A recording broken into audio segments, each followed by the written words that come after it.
Welcome to the Hunt Backcountry podcast. This is episode number 483. And as part of the Experience Project, we wanted to talk about nutrition. When does nutrition actually matter for the backcountry hunter? And how does it matter? How does it actually affect your performance on the hunt itself? And what are some of the common mistakes that hunters make? We get into all of this and a whole lot more with my good friend and registered dietitian, Kamp from Valley to Peak Nutrition.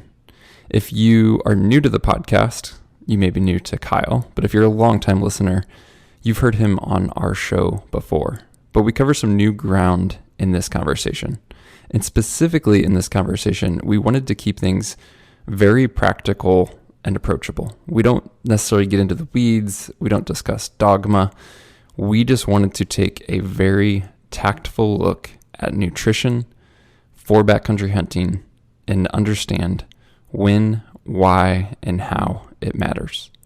As you'll hear, we also have some free resources for you guys with this podcast, including a free nutrition planning spreadsheet, which is different from the free nutrition guide we had shared years ago, if you may be familiar with that. So again, this is a new spreadsheet.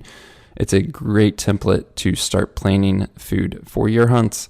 We also share some recipes. So Kyle and myself separately have kind of our favorite bars that we make for backcountry hunts, and you can get both of those recipes, mine and Kyle's, all of that, as well as the spreadsheet at the link in the show description.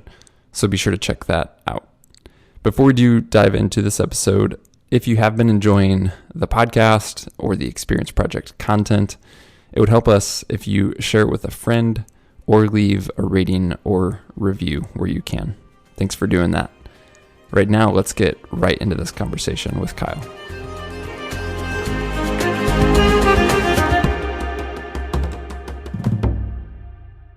Kyle, welcome back to the podcast, and definitely not the first time on the show, but the first time we're speaking with you as part of the Experience Project. I'm excited to make this one happen, as we'll talk about in a bit.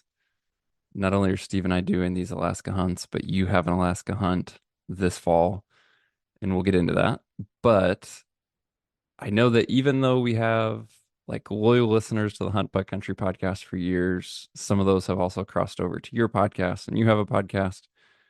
I also know that there's people tuning in who have no idea who you are or any of the backstory.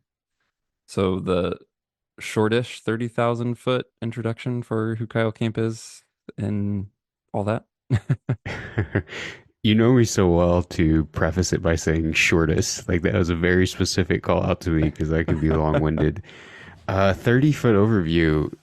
So I'm Kyle Kamp. I'm a registered dietitian by training and profession. I worked many years in different capacities as a dietitian in the hospital. And then several years ago, we started Valley to Peak, which is geared towards helping people to prepare and perform optimally in the mountains through nutrition and training. And now we do that full time. And all of that started on this little podcast called the Hunt Backcountry podcast. I think it was it 8 years ago? Yeah, it would have been, I think it was 2016 when we first had you on.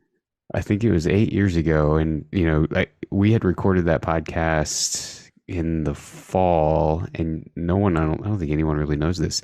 You and I had I had spent time bugging you leading into that podcast actually launching. We created a landing page and an email address just so people could reach out, and now it's my job. So it's quite humbling, and I'd like to say I'm appreciative to you and Steve, and the whole Hunt Backcountry community is doing it a disservice. But since you limited me on my time, that's what I'm going to say. So you obviously went to school, nutrition, mostly clinical work, so working in a hospital. And then obviously you're a hunter and just like love the outdoors in general, love the mountains, and love helping people. And you started combining all that to, as you said, Valley to Peak wasn't a thing until we went to hop on a podcast, and you're like, maybe I should have an email. And then 8 years later, Valley to Peak is your full time, which is cool.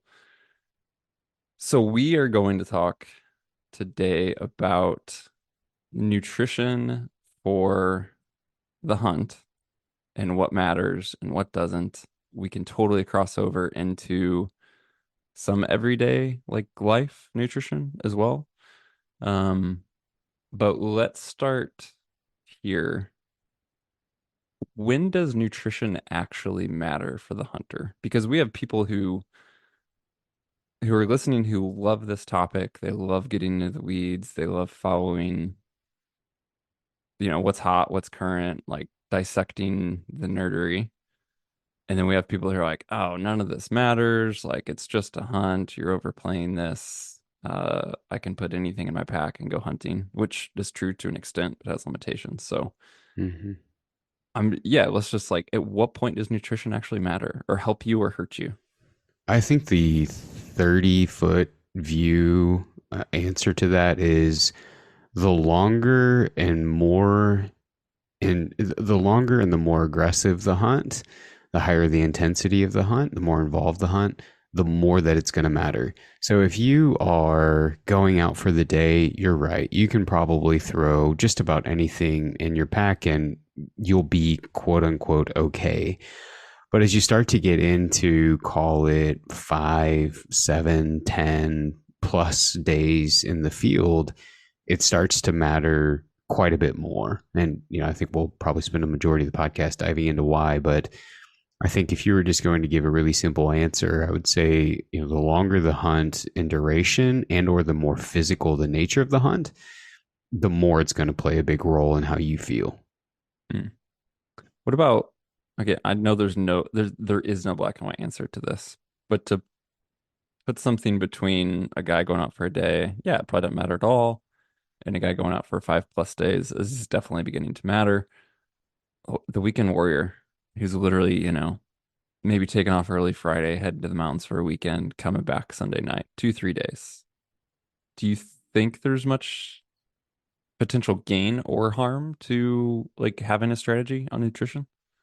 I do, but I also think like we always talk about there's always a like you could lean so heavy on the side of trying to optimize thing that you drive yourself nuts in the planning and you lose a lot of what's fun about going out for a weekend, right?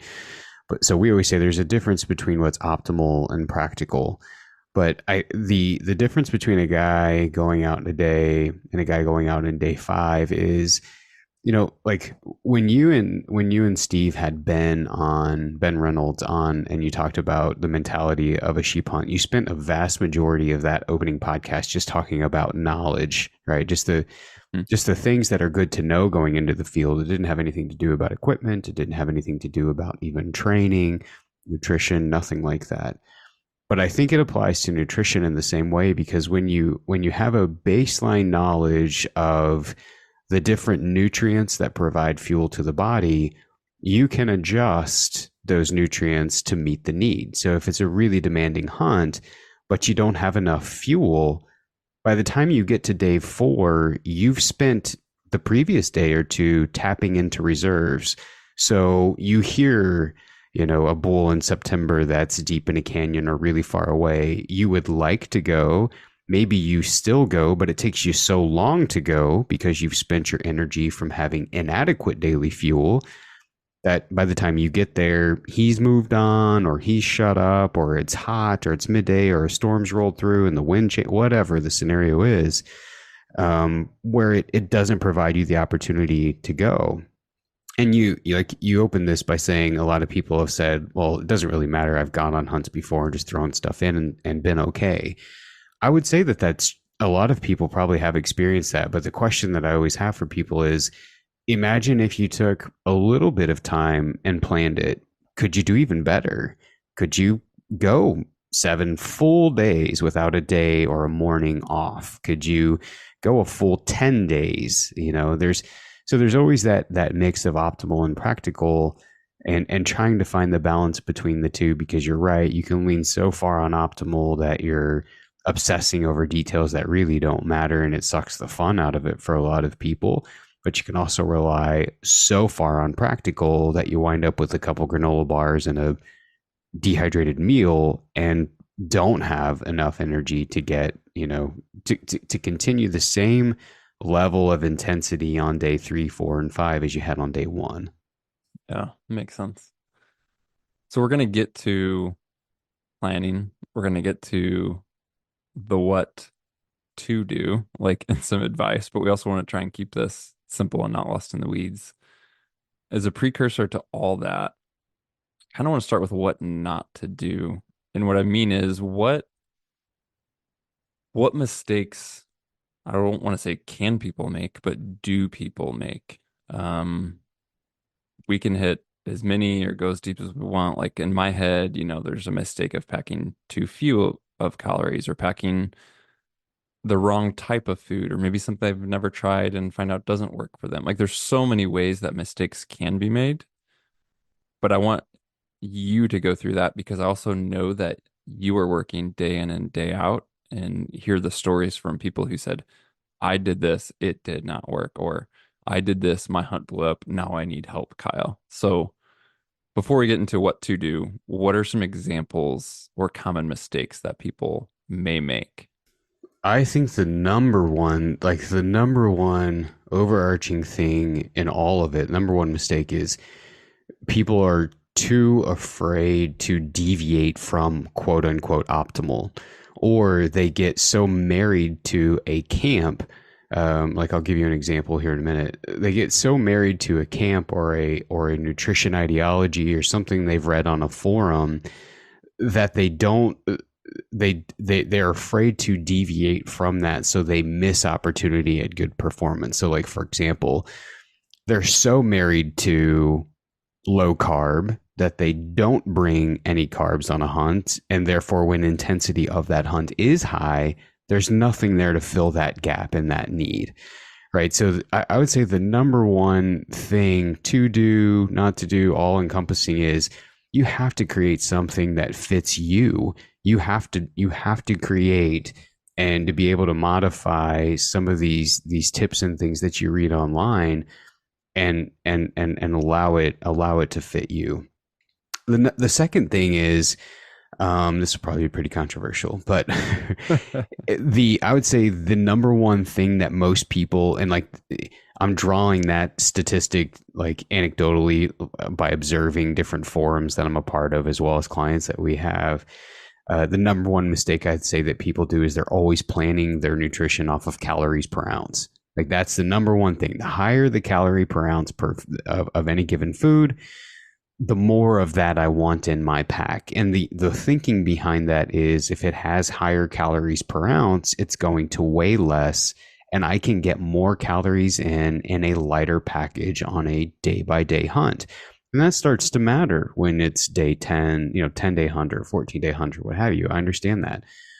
But again, going back to the knowledge piece, each of the 3 nutrients that we get calories from really have one primary role in human performance and in fueling us.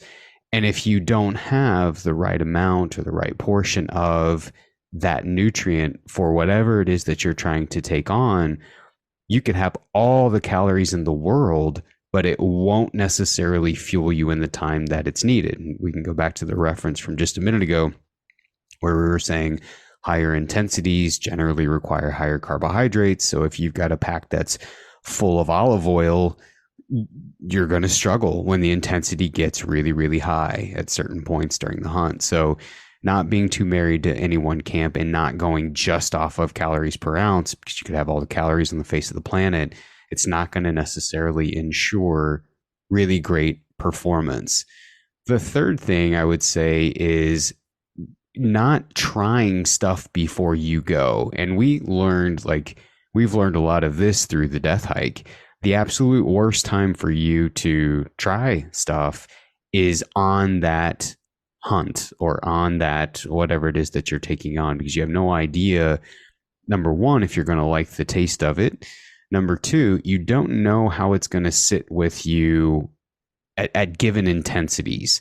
And I mean, I foolishly have done this even this year on the Grand Canyon, took some mixable powder and tried to drink it whenever we were right before we were climbing up the North Rim, and it was a complete disaster. In So what way? Like, what actually did you experience? I had some clear it was a clear protein powder with some electrolyte stuff in it, and I tried it at home. It did fine. Tried it there, and like this will actually merge well with the next point that I was going to make on what not to do. But tried it there, and because the intensity was so high and it was so foamy when it mixed, like it just didn't sit well with me. Oh, My stomach just was not having it.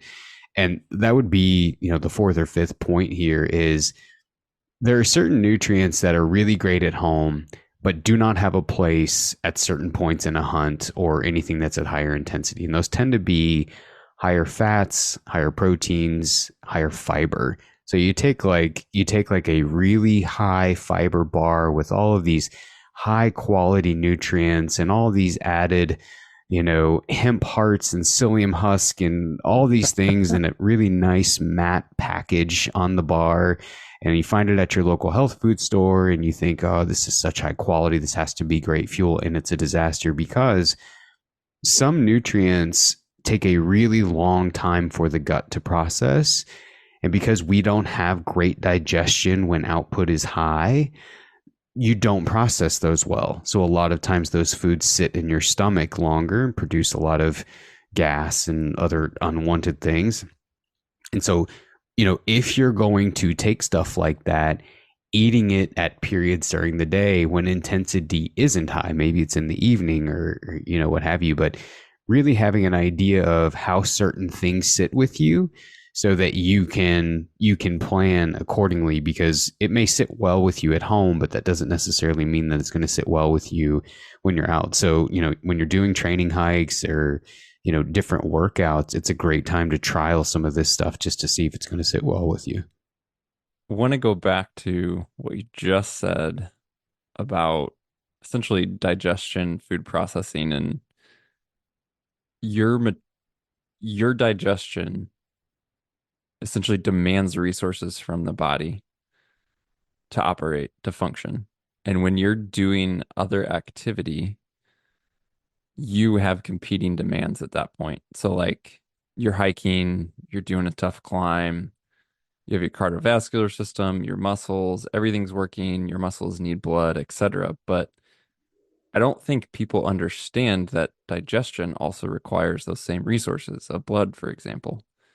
And so it's easy to talk about like, oh, like easy digesting, fast acting, all that sounds like buzzwords. But can you just, I know you mentioned it, but I just want to pull this point out because it's easy to overlook that quick, quote unquote, like quick digesting or whatever phrase you want to use there actually matters when your body is already under physical demand and needs resources of blood flow, etc. Can you Yeah. pull on that string? Yeah, yeah, and I've like you and I just did a podcast for ours called I Was Wrong, right? Where we went back and we looked at three things we've changed our mind on in nutrition over the last 5 years. And one of mine was this, in the sense of I've not done a good job saying, like, I don't eat gummy bears on a daily basis. Somehow, like, over the years of doing this, I'd become like the dietitian who recommends sugar. But That was there my fault, by the are way. no, I was happy. Now it gave us a T-shirt, and people like the T-shirt, and we have these little gummy bear packages. My wife wraps it real cute, like Prana does their pants. It's worked out great. But I've not done a good job saying, look, like I'm not advocating that you eat like that in an office environment. However, when you are in the backcountry, when you are doing something that's extremely strenuous, you want to make it as easy as possible for the gut to digest what it is that it's taking in. And there is no easy solution beyond things like simple carbohydrates, gummy bears, tailwind, electrolyte powders, etc. Because of exactly what you mentioned. It's reduced blood flow to the gut. Those foods have no fiber, so there's nothing delaying the time that you eat it until it's digested. There's no protein, there's no fat. It's very, very easy for the gut to process it and deliver fuel nearly instantaneous to you. And that's the other piece of it is when you eat, and I don't think that we think about this because why would you? But at some point, the food that you put in your mouth becomes fuel, right? It's not like we do eat for taste, but at some point, it undergoes a chemical process where it literally becomes the thing that's propelling you to continue walking. And you want the time from consumption of whatever it is that you've eaten for that chemical process to happen. You want that to be short. You want that to be very short when you're active so that it's delivering fuel to your muscle. So you're not ever really experiencing any delay in energy, right? I mean, could you imagine a situation like if you were driving in the car, you stepped on the gas pedal, and 25 seconds after you stepped on the gas pedal, it finally gives you what you need and you're able to go. Meanwhile, a semi is barreling towards you. No, when you step on the gas pedal, you expect pretty instant response. And that's somewhat of the difference of what we're saying between giving yourself a really fast processing carbohydrate in certain situations versus eating some of these other foods that are really, really challenging for the body to break down and take a very long time for the body to convert from a food to a chemical fuel that is allowing you to move in whatever direction you want. So the recommendation's not like just fun because it's fun to buy gummy bears and feel like you're 12 again. There's a lot of good underlying science and reason behind why those things are suggested, not just in our community, but nearly at large, whether it's ultra community or some of these other folks who are doing a long distance endurance style events. Hmm. So to summarize, as the layman that I am, one, you need to think of food as fuel. So as you talked about, like, don't just look at healthy or marketing or all those things or optimizing for, the lightest pack weight, the most calories per ounce. Like, look at food as fuel. But number two, to go right behind that, food becomes fuel. So food isn't immediately fuel, it becomes fuel. And certain types of food are going to become fuel more quickly, more effectively than others. Bingo, nailed it. And the foods that become fuel quicker require less resources of your body in terms of digestion that take away from blood flow, etc., in the gut. Yes. The less your body has to work on your behalf, the better and more economical it's going to be in utilizing the calories that you're giving it.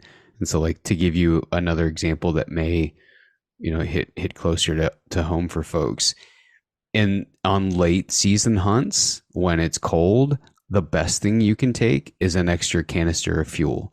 Because if you're constantly taking in warm drinks and warm foods, your body is having to work less to keep your core warm, therefore is going to utilize that fuel better and require less calories of you, which means what you're taking in allows you to continue to execute whatever task is at hand. So in general, the less you're making your body work, the better off you are going to be and feel. I wanted to come back to the number one mistake you said was people, to put it in my words, being willing to deviate from dogma if they follow an ideology.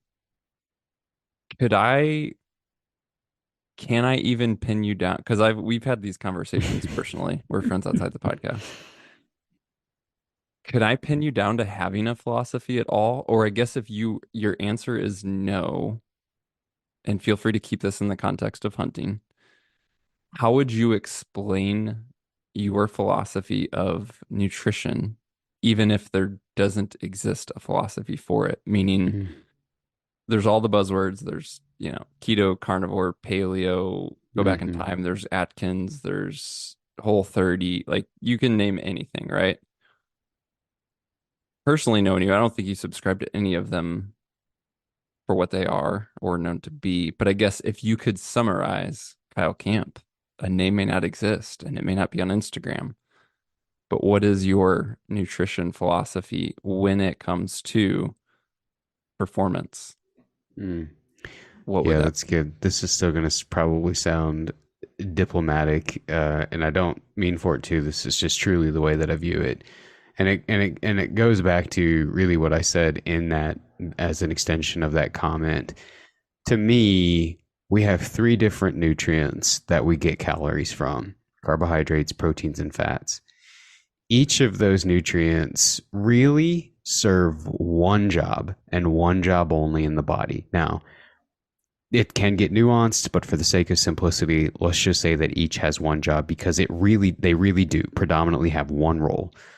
The main role of carbohydrates is fuel for the muscle. The main role of protein is recovery of the muscle.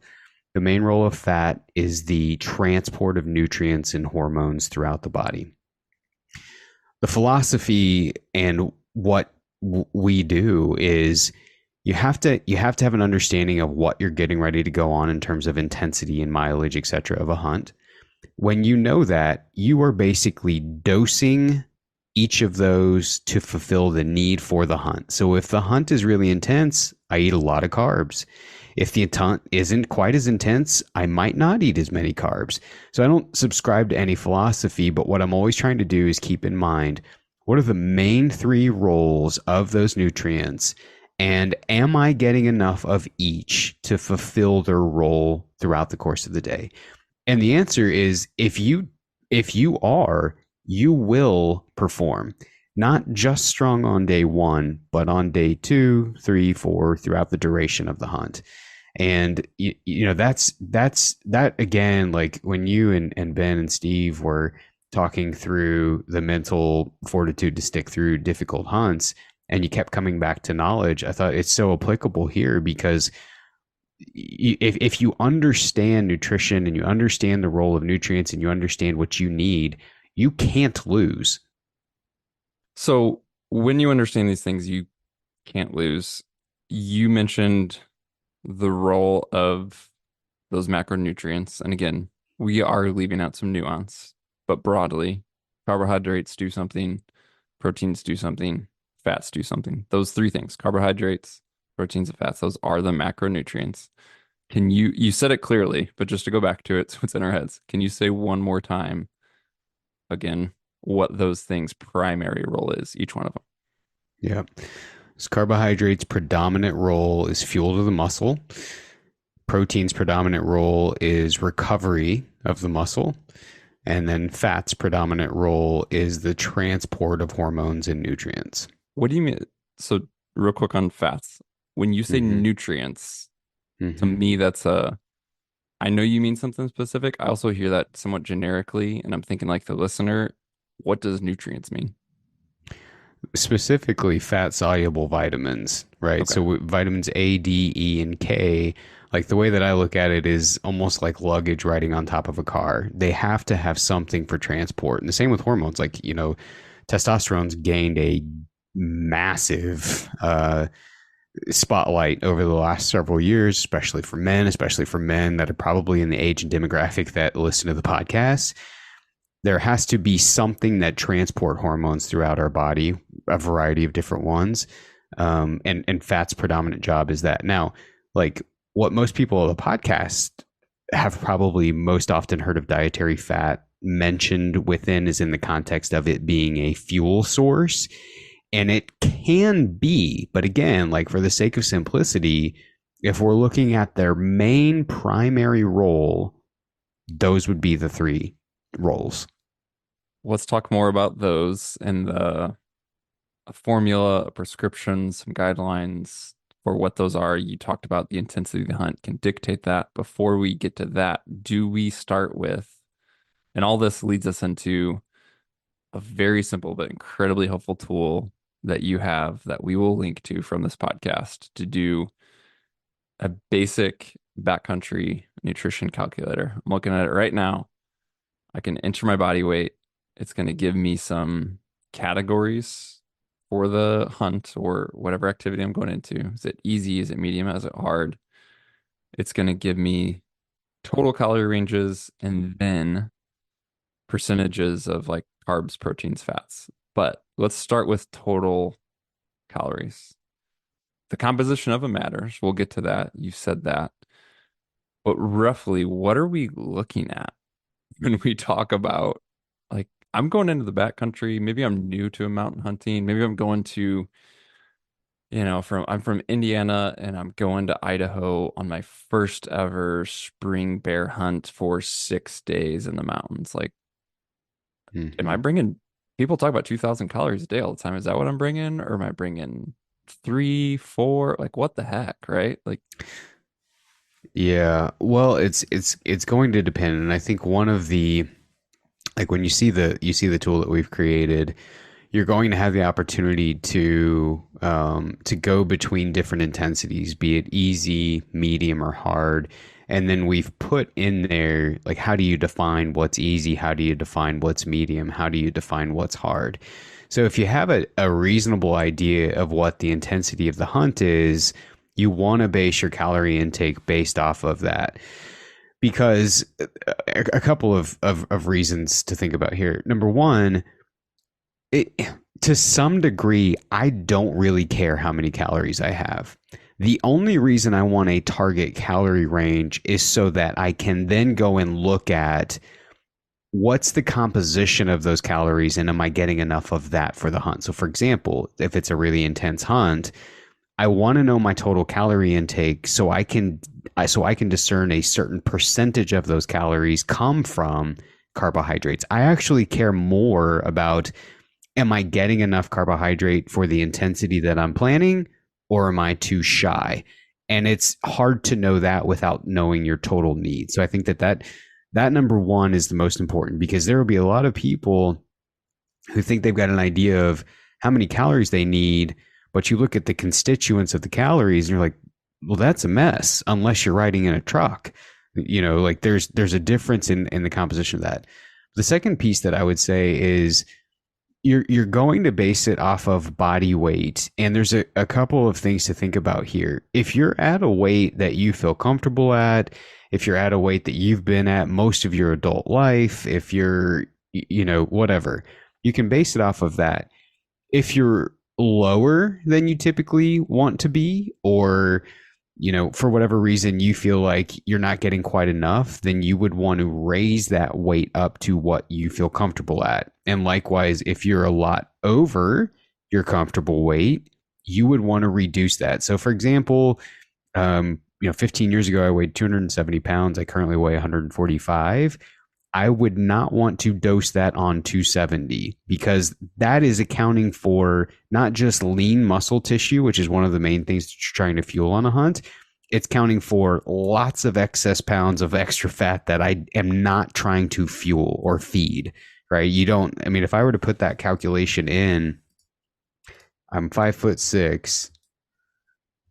That would roughly have me at, nearly between 4,500 and 5,600 calories per day. At 5'6", there's not an intensity that I needed that at. So you really want to adjust that based on a weight that you feel comfortable at, if that makes sense. I know that's yeah. kind of a nondescript way to say it, but Yeah, I mean, I think most guys can go, hey, I'm 240, but I know for my height, like I should be 220, right? So yeah. they would, in that scenario, just to use rough numbers, like they would enter 220, not their current 240. Yeah. And I think that like going back to judging the intensity of the hunt, there's no way that you can know the exact amount of miles and the exact amount of elevation that you're going to have in a single day, and that's not what this is designed to do. It's not designed to have you get on your mapping software and literally have every step ironed out and for every single day. But you do probably know what type of country you're going to be in. Is there a lot of elevation change, or is it pretty rolling hills? Is it mostly desert sage flats, or is it the high country and it's going to be pretty intense? If that's that's really what you're judging it on. It's not so much like I said, knowing the exact number of mileage and elevation, you may know that, like if you're planning to spike out somewhere on the first day, you're hiking in somewhere and gonna, hunt from there on. But aside from that, you're not gonna know that. So you're really trying to use your best estimate based on your knowledge of where your tag is good for, and get some sort of an idea of, all right, do I need 2,500, 3,200, 3,700? It's going to give you at least a ballpark estimate as to where you want to be at. And these are per day. So like one scenario I can think of would be, the hunt style matters. So let's say you are doing a September high country archery mule deer hunt.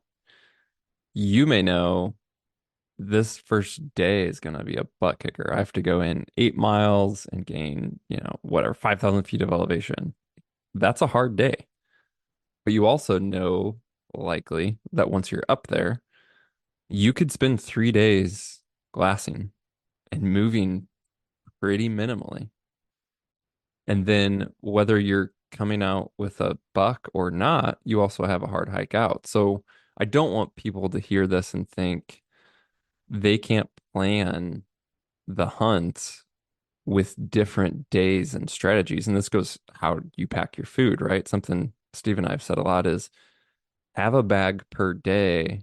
And for the scenario I just laid out, that may mean you're going in with 3,700 calories for that hike in for that tough day. And then maybe you have some food bags that are 3,200 calories because they're lower intensity, more glassing focused. And then you have some, again, higher calorie bags for packing that buck out, right? So you can, again, you can't predict all that perfectly, but you can have some strategy to how you're doing this.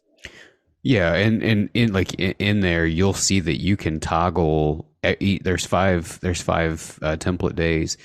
You can toggle the intensity, and it'll give you targets up at the top. And so, like, you'll see as you start to go from easy, moderate, and hard, the fuel demands go up, and that's a great. I mean, that example you gave is great. And one of our good friends, Dione, I know, like on mule deer hunts, he will not move. He will find every single tree and every single piece of sage and pick it apart, and he may not move more than a mile in a given day. So you're right. It's not to say that every day's got to be intense, but it is good to know, the country that you're going in and have some kind of loose game plan as to what it is that you're planning to do, so you can not just pack accordingly, but it kind of forces your hand to develop a strategy when you get in there to make the best use of your time too. Before we get into, okay, we've talked about total calories. You have this formula in the spreadsheet, which people can go click it, enter their weight, check out the total calories, and then we can talk about what percentage of that is carbs, fat, protein. We'll get into that. But I'm curious, and I don't, again, this is not a black and white question. I'm not expecting a single definitive answer, but for the guy who is a client of yours, you guys work together, you come up with a nutrition plan, and he needs, I don't care what number, 3,500 calories a day, but he's in the backcountry and struggles to actually eat those calories. Why is that? That's great. Well, it could be several different reasons, but the underlying reason is probably something, um, let's say either environmental or external, but it all goes back to that conversation that we had on proteins, fats, and fibers, where when the output is high, your body's predominant concern is not about you filling your tag, it's keeping you alive. So it is sensing, okay, this guy's moving a lot, so we're going to take a lot of our resources, and blood is a resource to keep you alive, and we're going to push it to what it seems like needs it the most right now, right? And that's going to be to your legs. And so it's less blood flow to the gut, less digestion. And if you're not processing fuel, the body can sense there is a connection between the brain and the gut. It can sense there is still food sitting in there for a long time. So if you have no appetite, it's not going to let you just keep shoving stuff in if there's food already present. So you're going to lose your appetite. And in those situations, like this is where it is important for you to not only test the food that you're going to bring, but to test it and the intensities that you might think you're going to do it in. Like, plan a full day. And if you've got an intense training day planned, eat that food during the day, even after you're done training. So you can see, as you're getting more resources go to the legs for repair and recovery, how does your gut handle what it is that you do have in there otherwise? And if you know that this tends to be a problem with you, that's where in your day-to-day nutrition plan, you're finding easy to digest things. And I'll use Dione as an example here too, because for a couple of years on death hikes, and he's talked about this before, he would take food, but he would just throw it up and he couldn't get anything down. So he would, truly commendable. He would just gut through these death hikes without much fuel. And so like one of the things that I ended up suggesting to him, I was like, just have Tailwind or Tang be your calories all day long. It's easy to digest. There's no protein. There's no fiber. There's none of that. He survived the next couple death hikes on gummy bears, Tang, and white tortillas and killed it. He did an amazing job. Now, that's because of his fortitude and grit, but it was getting rid of what was causing the problem. And although it seems like an unconventional recommendation, you just have to realize like different nutrients respond differently in the body. And again, it goes back to the knowledge. If you know what that is, you can tailor your plan to be whatever it is that you want, no matter the intensity. Got it. So we have a total calorie goal from our spreadsheet. And now I'm looking below that. I have I'll use me as an example. I'm 185-ish. That's what I put in. An easy day for me, 2960 for calories. Medium range for total calories is 3145 to 3700. And a hard day is a little shy of 4000 for total calories. Which is one interesting to see because just this past week we did a Q&A on Instagram. I didn't have your formula or spreadsheet in mind, but someone asked how many calories I tend to pack per day. And I said generally around 3,500 or sometimes up to 4,000, which is right in line with a medium to hard hunt. And having done that a lot, I would say that that's exactly what I need. So the numbers at least line up for me very well here. Now how those calories, where those calories are coming from. You said before you're less concerned with total calories. The main reason you're looking at total calories is to give you a target, and primarily this target of carbohydrate and making sure you're getting enough fuel for your effort. So you have carbohydrates at 40 to 60% of the total calories that you're intaking. Yes. Yep. So higher intensity requires more carbohydrate, but again, I think, letting people adjust to, like, if you sit better at 30%, then use 30%, or maybe it's a late season hunt where you're not moving as much, you can afford to go lower than that. So these are starting targets, but yes, we tend to set that for between 40 and 60% based on the amount of total calories that you're getting to ensure that you've got enough fuel to get through the intensity of that hunt. So when people, maybe if they've never tracked their nutrition and they're just going off of, I don't know, TikTok or something they heard on a podcast or whatever, they could see 400 plus grams of carbohydrates recommended and their mind is blown. Because I thought that carbohydrates were terrible and 400 grams is a lot of carbohydrates. Yes. But it's fuel. Correct. And it's also not what you're recommending for what we're doing today, which is having a full work day in the office recording podcasts. Yeah. I mean, that's 100% true. I don't, like, it seems somewhat narcissistic to talk about myself, but I don't touch a gummy bear unless it's on the trail. I mean, we don't, like, most of our diet at home is fairly boring, full of, nutrient dense food. We do eat carbs, but certainly isn't like the star feature unless it's been a really hard training day.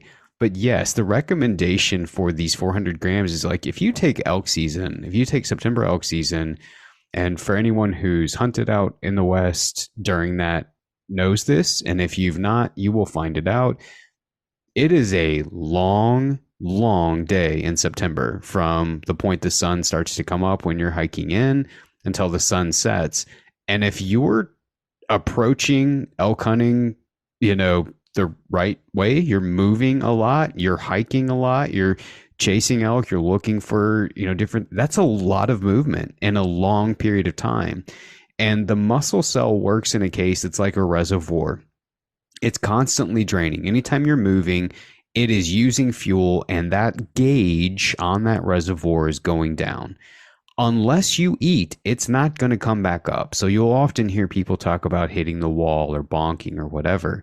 And a large reason as to why that happens is you either not been eating enough fuel to replace it, or you've not been replacing it with enough frequency. You've not been stopping long enough to replace it.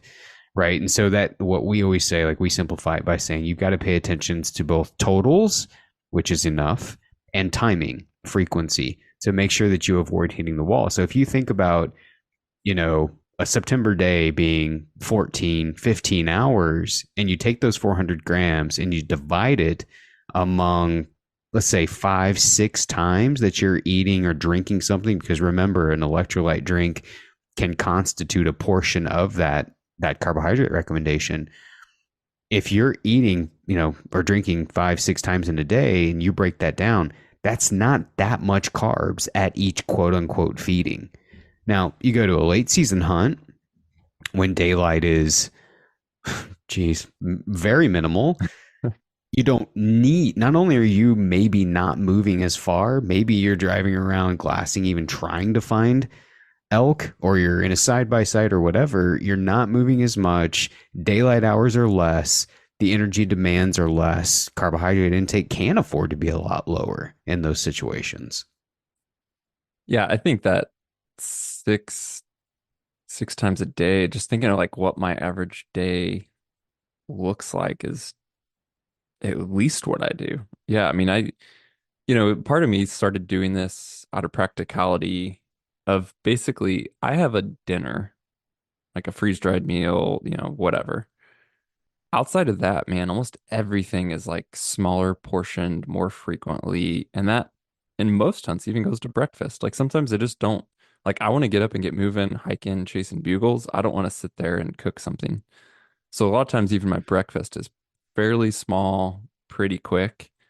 And then it's just 2, 3 hours later, another few hundred calories, 2, 3 hours later. And that's like that all day. And part of me did that out of, again, practicality of not wanting to waste time cooking, not needing as much fuel to make as many meals, not spending as much money on these expensive meals, etc.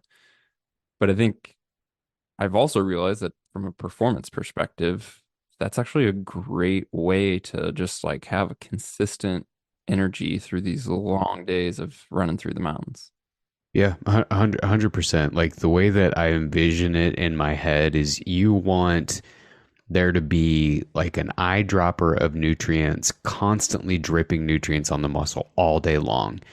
And what you find most people doing is operating more like a fire hose, which is the valve is shut off most of the time. And then occasionally they'll open that bad boy wide up, wide open. And you really want to expose the muscle to nutrients all day, because again, when you know the role of each nutrient, you can envision it like if that's the case, you're getting a faucet drip of carbohydrate and recovery. So you're getting a faucet drip of fuel and recovery on the muscle all day long, as opposed to allowing it to be exposed with long periods of absolutely nothing and then saying, oh, open up, here comes everything, right? I mean, if you think about trying to take a drink of water out of a hose that's just barely on versus full blast, like you're not going to get a lot of water in your mouth when it's full blast, and you'll probably catch most of it whenever it's just slowly trickling in. And the muscle and the body operates a lot in the same way. It's going to readily absorb more as it's exposed to it, as opposed to just trying to rush nutrients all in at once. Now, it still is going to take it all, but if you're looking for more of a quote unquote optimal way for fueling and recovery, you kind of want to expose it over the course of all day. And 400 grams does sound like a lot on paper.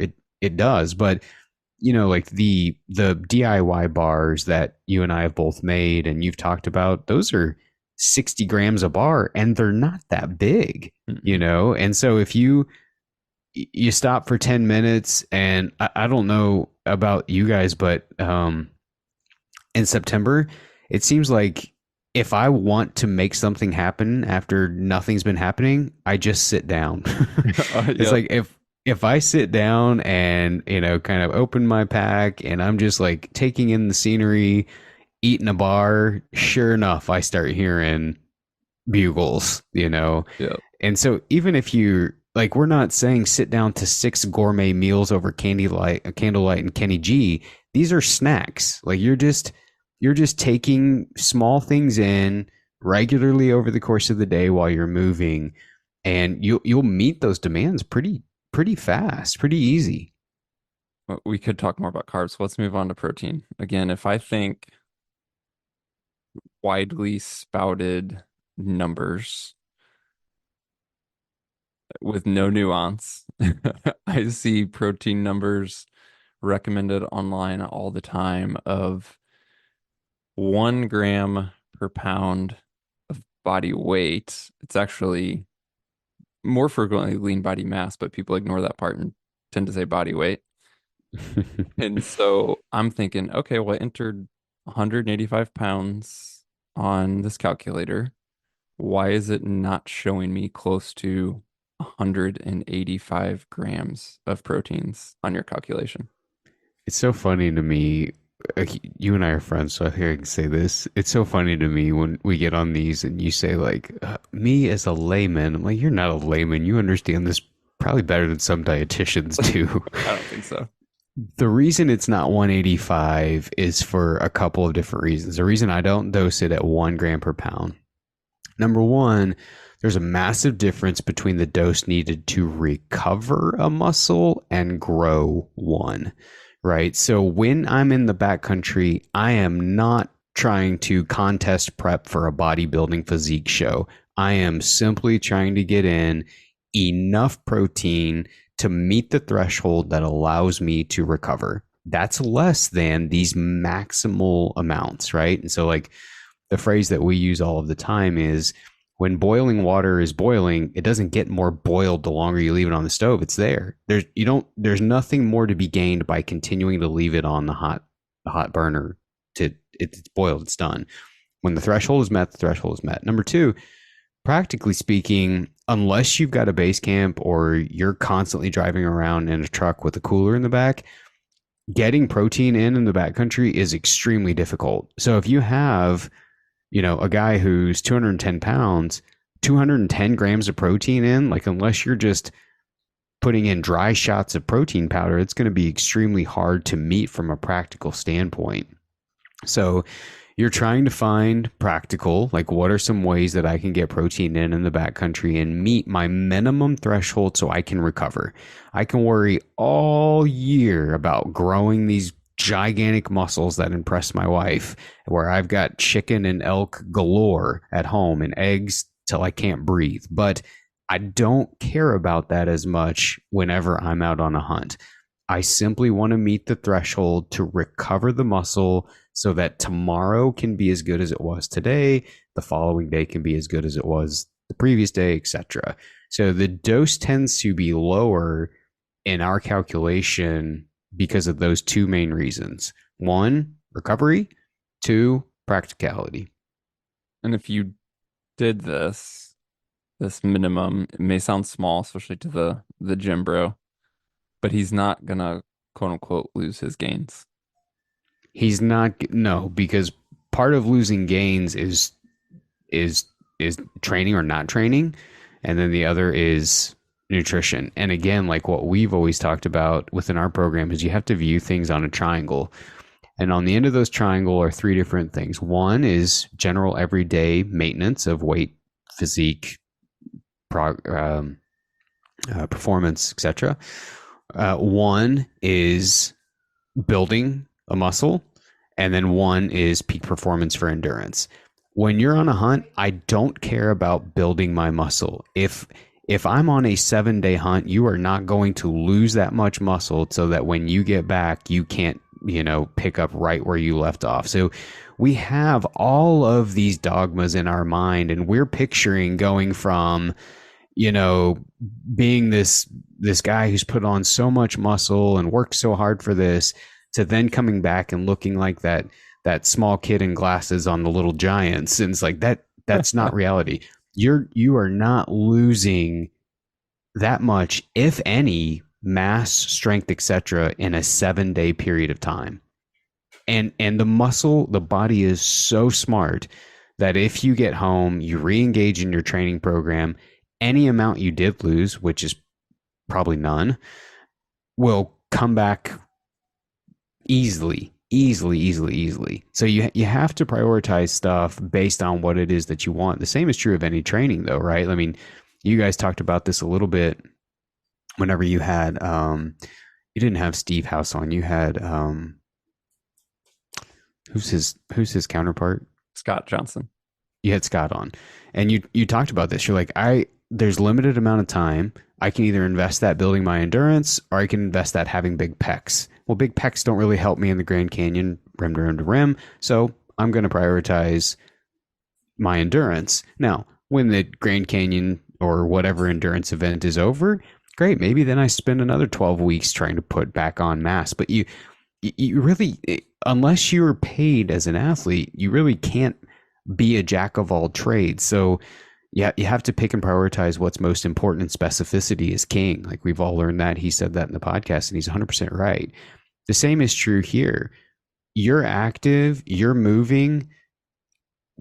If you dose the protein, you're going to recover. And if you're on these hunts for 7-10 days, you're not losing all of your, quote unquote gains in that minimal amount of time, especially if you're going to go back and engage in a program when you get home. We hit carbs. That's the fuel source. That's where we're starting. That's what we're paying the most attention to. It's fueling our hunt. Proteins, we need enough just to recover. Once you're boiling, you can't boil anymore. Fats is even more simple. It's what's left over. That's right. Yep, and the calculator does all that for you. And one of the reasons it's what's left over is because it's the easiest to get, right? I mean, whether you've got trail mix or like there's some freeze-dried meals that have more fat in them than my stomach could ever handle. And, between that and trail mix and almond butter packets and intrinsic fat that exists in some packaged foods that you may take on a hunt, like fat's fairly easy to hit. I can't really envision a scenario where someone has too low of a fat intake on a hunt. When you go back and you look at the calculations for the protein intake, you'll see a high and a low end. I would say that it is smart for men to lean heavier on the high end of that, whereas women could target the lower end of that simply because of the differences in lean mass between the two. I know we could get nerdier. We could start talking about sodium. We could get into other topics like that. I want to make sure we spend some remaining time with. I want to know what the heck you're doing, Kyle. So, how are you? I know you practice what you preach, but like, how are you implementing all this? And to give context, you are going on uh, a 10-day, I think 10 day, right? 10 day? I hope it's only 10. I You hope were, we can get it done in 10. it's a long story. The story will come out at some point. You're going on a Yeah. sheep hunt with Yes. Mark, who I did my sheep hunt with last year. It happened on a deck. It was surprising. It's another story for another day. Yes. But a demanding hunt, a tough hunt. I've been there, done that. 10 to 12 days. You are clearly well into the context of a hunt where because of terrain and conditions and duration, like your nutrition is going to matter. Yeah. So whether you want to get into numbers, because that again is unique to you, we can talk about it, or I just want to know like practically, like how are you following this? What are, maybe just simple stuff. Like what are examples of what you're taking, not only on this hunt, but just some of your favorite snacks, meals, tips, whatever. I just want to know what you're doing, not what you're telling everyone else to do. Yeah, that's a good question. And this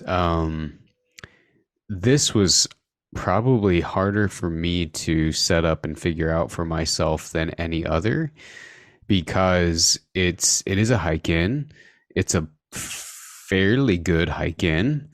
And I did want to be cognizant of weight because when you get into 10 or 12 days, like our base weight, I've worked for years to get my base weight down, and that doesn't look too bad. But I mean, you've got 27 to 30 pounds of food alone going in. And when you're traveling that type of distance and you're traveling with that type of elevation, you do have to be somewhat cognizant of it. And so this is where I have to swallow my own advice and say, okay, I have to be pretty strategic with how I'm going to plan these calories out by making sure that I am getting enough carbs without overboard and without and getting enough protein, getting enough fat, etc. So yeah, I planned it out just like I'm telling everyone else to plan it out. Assumed my calorie intake and then started to decide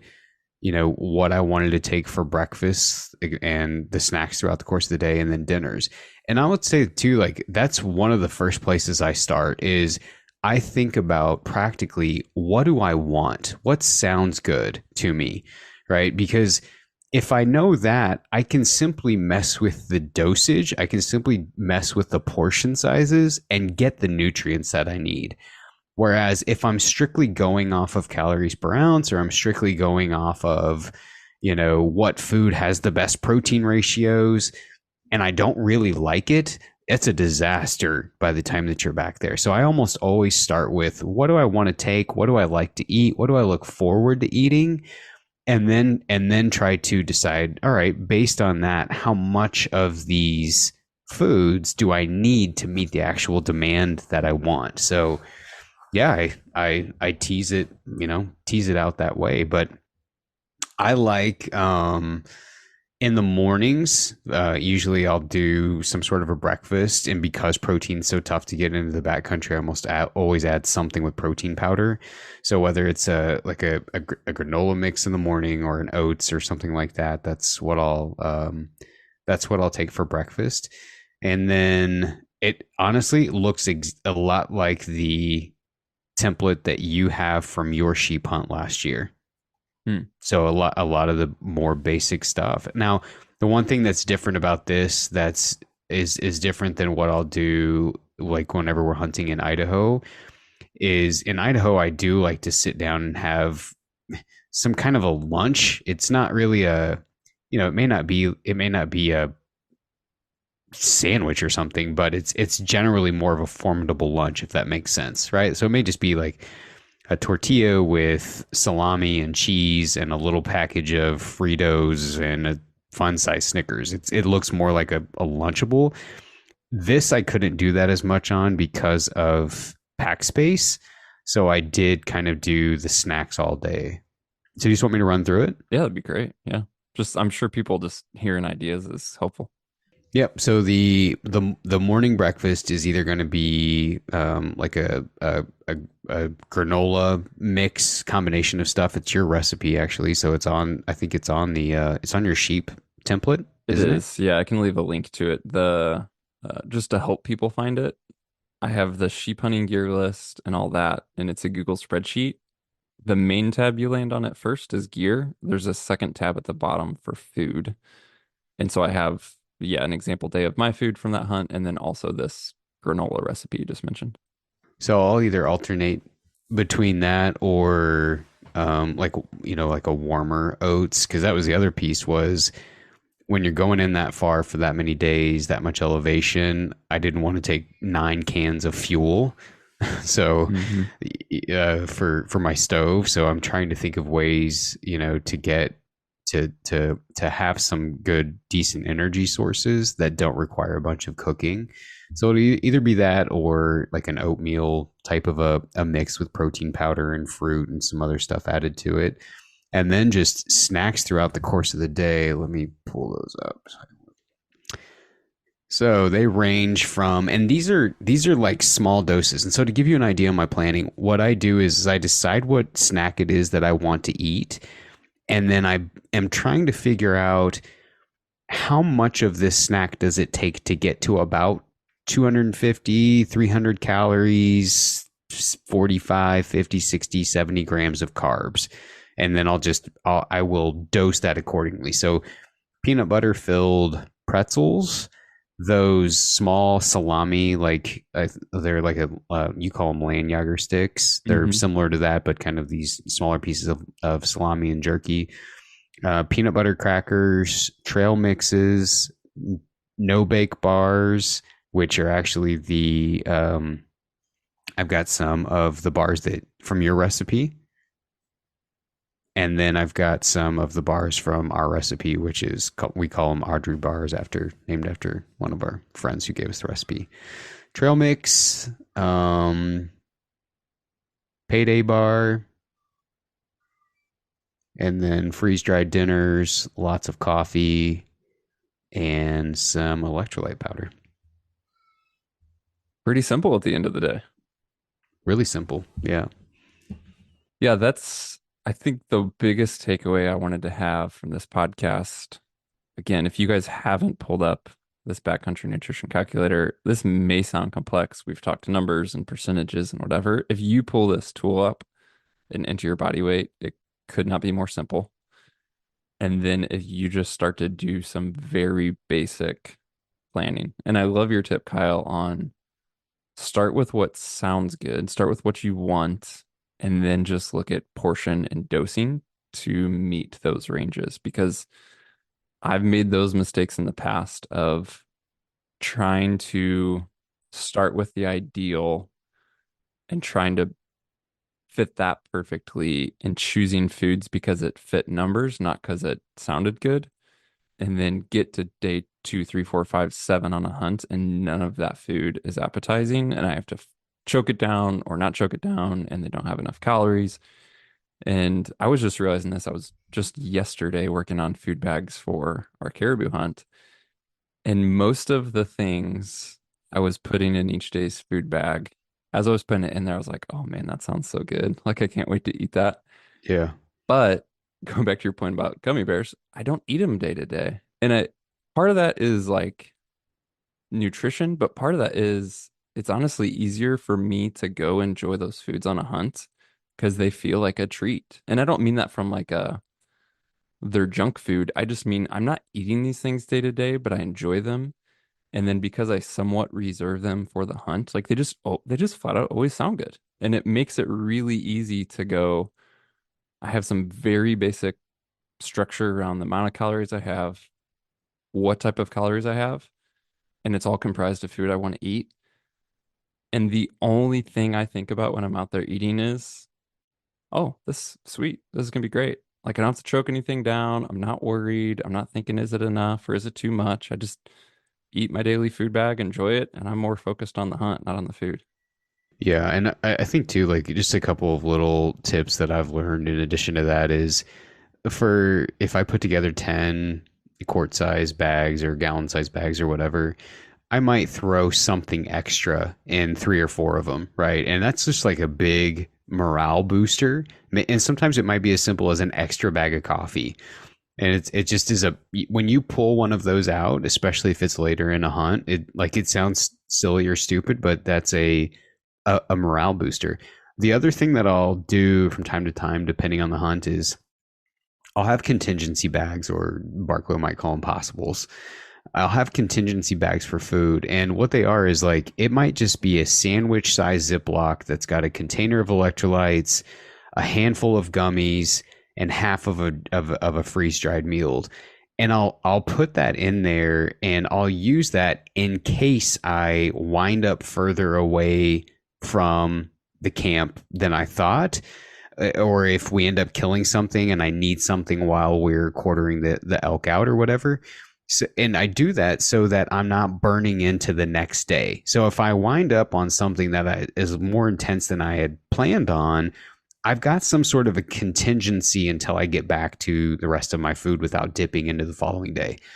And then in the truck, I will also keep 4 or 5 bottles of water, more electrolyte pouches, a couple of freeze dried meals. I'll leave some stuff in the truck so that if we do end up killing something, we get back late at night, I'm not rummaging through my pack. I'm not going through tomorrow's supply. I'm not having to go find water that's got to be filtered. Everything is there. All I've got to do is, make something and then pack for tomorrow, go back in, get the second load, and then come out. So I think that those contingencies help. And then in addition to like what you're saying, as far as like food sounding good to you and thinking about the experience project, it's like there's music that I only listen to on hunts. There's food that I only listen to on hunts. And man, there is nothing like getting that only one time of year and it just kind of having this flood of memories of all the great time that you've had with people in the mountains, and it's something as simple as a certain food or a certain song, like to stimulate that, like to me, that is part of the experience. And as stupid as it can sound to reserve these foods for certain times per year, it's helpful and it's fun doing that. And I can just picture you right now in the mountains of Alaska with a Pop-Tart and some Kenny G. I just see it. Oh man, yeah, I've fallen apart in tears. Like, hey, I want to be a good dad. He listened to music coming back from an elk hunt after, the family being away for 7 days, drinking some blue Gatorade, just like feeling like $1 million. No harvest. I didn't even see an elk. Just feeling like you just get this flood of. This is maybe a different podcast, but you just get this flood of emotions. You're like, man, I've got a great family. Yeah. That's awesome, man. This super helpful. Such a good podcast. Obviously, for people who do know, you put out a ton of good information, a ton of good free information. But again, I know there's people listening who don't know what all you have to offer in terms of social podcasts, site, resources, DIY stuff. I could keep rattling all the things, but tell people where to find some of those things or how to follow more of what you're doing. Yeah, so everything's under our website, which is v2pnutrition.com, and the 2 is the number 2.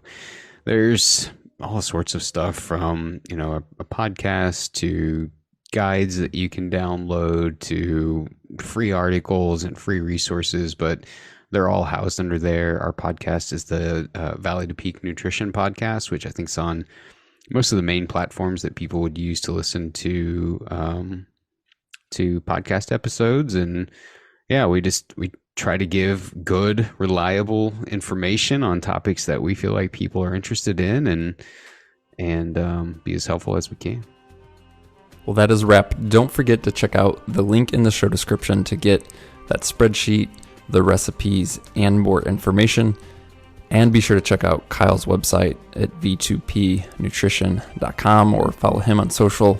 He truly gives away a ton of helpful information on a regular basis. And if you are interested, he does, consulting, nutrition planning, both for backcountry adventures as well as just day-to-day life. If you're looking to make a change in that regard, get in touch with Kyle. He'd be a fantastic resource for you. Again, we appreciate you guys tuning in. If you have any direct questions for us, you can always email podcast@exomountaingear.com. Otherwise, be sure that you have hit subscribe or follow in your podcast app so that you receive future episodes automatically. And we'll talk to you soon.